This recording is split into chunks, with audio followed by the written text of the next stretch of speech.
When we hear of people being sexually exploited on the internet, most of the victims are teenage girls and young women. But men can also be victims, and one of the victims of sextortion has come forward. He says he seriously considered suicide after an online scammer secretly recorded him and threatened to post some very compromising videos. The biggest fear was if this video got out, it would just, honestly, like, as bad as it sounds, like suicide. Like suicide went through my head. I was in absolute shock, like in a state of like legitimate shock. I just, a state of overwhelming fear and anger, and just, I lost my mind. I started, like, I almost cried, almost cried. It was just that bad. I was just so angry with myself. Eric Rankin has been working on this exclusive story and described for us how this all began. Well, this young 19-year-old guy said that he was sitting at home in his parents' house one night on his iPad, wanting to meet young women.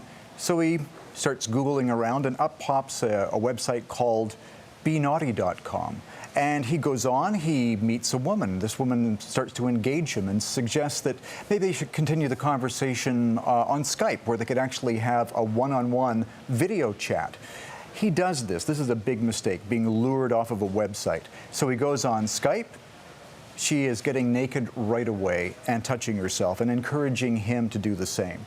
At first he says he's reluctant, but then she says, well, if you're not going to respond, I'm going to go please some other guy. He says that's what got him.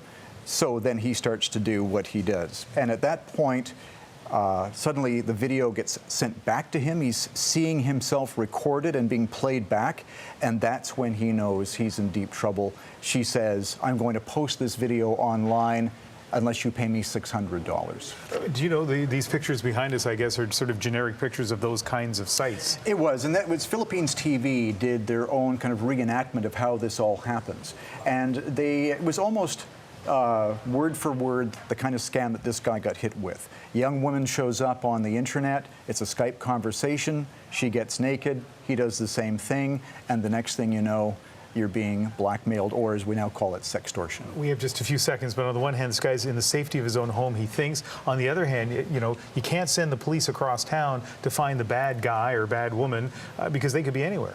Exactly. In this case, it appears they were in the Philippines, but they can just as easily be in Eastern Europe, West Africa, or even around the corner. You never know where these people could be. And as you were saying, really courageous of that young person to come forward to you and tell his story. Eric, thank you very much. You're welcome.